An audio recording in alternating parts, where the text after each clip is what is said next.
Hey guys, what's up? It's Cyphlon here, and I was reading my comment section, and I seen a comment from the stalker himself, and it said in big bold letters, "Spoiler alert! 3 new weapons will be added to your inventory upon completion of the Warframe questline. A new planet will also be unlocked under the name of Kilka." Now this had me thinking, what are we actually gonna get after we complete the War of In? Because last time we got access to the Broken War, we got our focus system, and we also got access to the War, which actually had the highest base damage for melee weapons in the game at the time. And the Broken War is actually one of the highest DPS melee weapons if you took advantage of the Crimson Dervish stance mod, but not a lot of people, actually use that. But the majority of people, that mod gives you a think it's 300% bonus damage whenever you do the normal combo, but that's besides the point. We got some extremely powerful weaponry just from completing that quest that you could do at Master Rank 4, and that had me thinking, if that's the type of weapons we're going to get for completing that quest, what are we going to get for completing the War of In? So I thought I'd make a video talking about that. No, I'm not trying to say that Mr. Stalker here has completely false information. It's just there's no information to back up what he said, right? So we can't actually, say, oh yeah, we're going to get a new planet, or we're going to get new weapons, blah, blah, blah. And I can't even sit here and say that we're going to get a new feature or function added into the game after we complete the quest. However, one would, hazard a guess and say, obviously we're going to get something, either it be a weapon, a new system, a new planet, location, whatever. Because with, the second dream, we got the moon, we had all of this really cool stuff added in.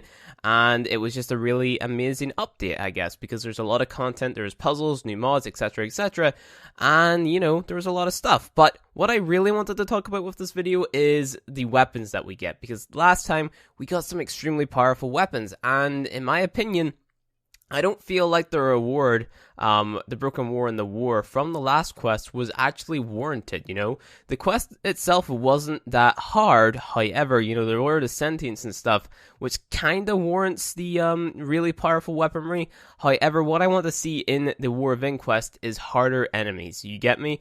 I want the Broken War and the War to be weapons that you have to use to be able to progress in the War of In, because in that way, it basically warrants you playing that previous quest, getting those weapons to be able to progress, simply because, you have to have these really powerful weapons to take down these really powerful enemies, right? Otherwise, we're just getting really powerful weapons and using it on, very level content, right? So, level 30 enemies or something, really easy enemies to take down. And it's just kind of giving you overpowered equipment, right? So there's no challenge to the game, and the game is just very easy from that point onwards after you get the Broken War and the War. So what I want to see happen is the quests as we go along get progressively harder, instead of just, giving you this really overpowered reward and then being able to use it in very low level content or very easy content, or that weapon making the content after that content very easy, if you get what I mean. So I never want to see it basically become, once you complete the second dream, you basically have everything you'll ever need within Warframe. Obviously, in the second dream quest, we had the Sentients, right? They were the very hard faction. I can't really remember if anyone went in and one-shotted the Sentient. I really doubt it, saying they become, resistant to your elemental damage as you progress. Whenever you're trying to kill them, of course. So I can't really name one person that went in and one-shotted the Sentient. So the Sentient is a hard faction to go up against. So what I want to see is the Broken War or War actually have to be used to kill the Sentients or some different type of enemy. For example, the 2 guys that we see in the trailer, the big fat guys with the spears, right? I want to see those in the War of In quest as enemies that take a lot of damage, right? Not deal a lot of damage, but take a lot of damage. Enemies that you actually have to put a few bullets into to take down, or else they'll charge you and kill you in some way, shape, or form. Like, I don't know, poking you with the spear or belly flopping you or something like that there. I think it would be a very cool addition. So what I wanted to spark today was basically a conversation on what you guys want to see as a reward after a War of In. So with the second dream, we had our focus system, we had all of our weapons, we had the new planet known as the moon, we had the new tile sets, we had the sentient enemies, we had the new mods. How much do you think Digital Extremes are actually going to give us with the War of In? What do you want to see? Why do you want to see it? And why do you think it's going to help the game going forward? There's going to be a forum post in the description below, which you guys can go talk about it on. You can also talk about it in the comment section below, and my forum profile is going to be in the comment or description below. Description? Yeah, description. So the forum post and my forum profile are going to be in the description below. Go ahead, click on those, follow my forum profile, comment on my forum post, giving your thoughts and opinions, stuff like that. If you don't like the forums, just comment in the comment section below. Totally fine by me. I will read it either way, and we'll get a discussion going. Any topics brought up in the comment section, I will also bring them up in the forums. And yeah, I just want to start a community discussion around what you guys think we should get as a reward within the war event. Like I said, I don't want to be getting anything super powerful for completing these quests without it having to basically, be needed to progress in the quest after. So otherwise, we're just getting really powerful weapons to use in content, and once you get to the second dream, once you get the Broken War or the War, you basically have the only melee weapon that you're going to ever need within Warframe, right? So with this quest, I don't want to get like the only secondary that you're going to ever need within Warframe, right? Because it shouldn't really be that way. Like, I see the second dream as being the first ever quest storyline type mission, if you know what I mean. So I don't really want to see that trend going on where we just get really powerful weapons for completing these really big quests. It just doesn't really seem that appealing, I guess, in terms of balance-wise, in terms of really spicing up what people use within the community, I guess you could say. Obviously, there has to be variation, and there are multiple ways to go through that, which we'll talk about in another video. But I find it really, if it does continue that trend where we do get really powerful weapons for just completing these quests and stuff, then I'm going to be a little bit on edge with it, getting these really powerful weapons. Obviously, if there is a really powerful weapon that we get, it will be covered in the channel and stuff.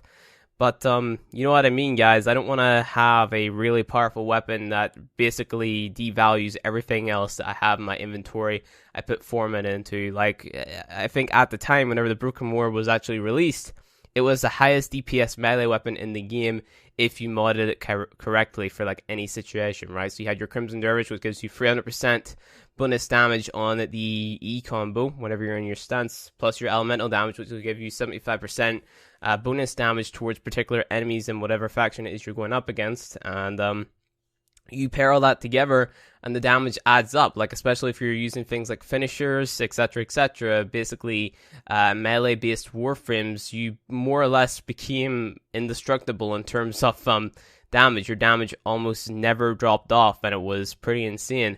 But like I said, hopefully this reward warrants going into the war event. Hopefully we have to use it to actually progress.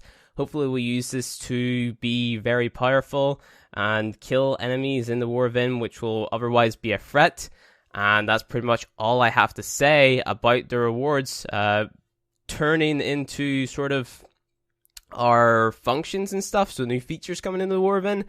Hopefully we see something to do with Umbra. I have no idea. Like, a lot of people have been saying Umbra's not going to be in because DE Steve said, but look guys, DE Steve also said that Focus wasn't going to be in the second dream, right? You know what I mean? So there's no reason to completely dismiss the idea that Umbra's going to be in the War event just yet. It might just be a cutscene at the end. It might be a feature which we have to level in preparation for the next quest. You have no idea. Like, we have to level Focus in preparation for this quest, I would assume.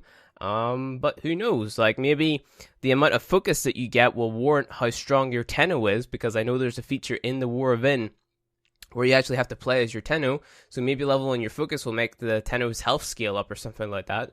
So I have no idea. It's gonna be a big quest. Hopefully it really, I guess, shines in terms of, player progression or something. I have no idea what I'm really talking about at this point, but I just want it to be really cool. I want things that we earn to actually mean something in the quest instead of just giving us this really overpowered weapon, and that's really the point that I'm trying to get across with this video. So just leave down in the comment section below what you guys think we're going to get as a reward, if you think it really warrants the quest or represents the quest in an accurate way, and if you think we should be getting super strong stuff for completing these quests, or if you think we should be getting sort of laid back stuff. Obviously it's crappy if we're getting, really weak shit for completing this amazing quest which has really awesome cutscenes and the Stalker like stabbing and all this good stuff. I don't want to give spoilers away or anything like that, or Teshin jumping in with Jewel Nakanas and stuff. Obviously we don't want to get something that's super crap for completing this super awesome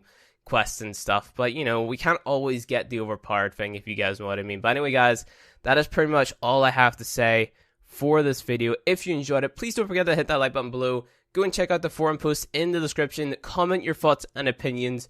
Thank you guys for watching. I'll see you guys in the next video.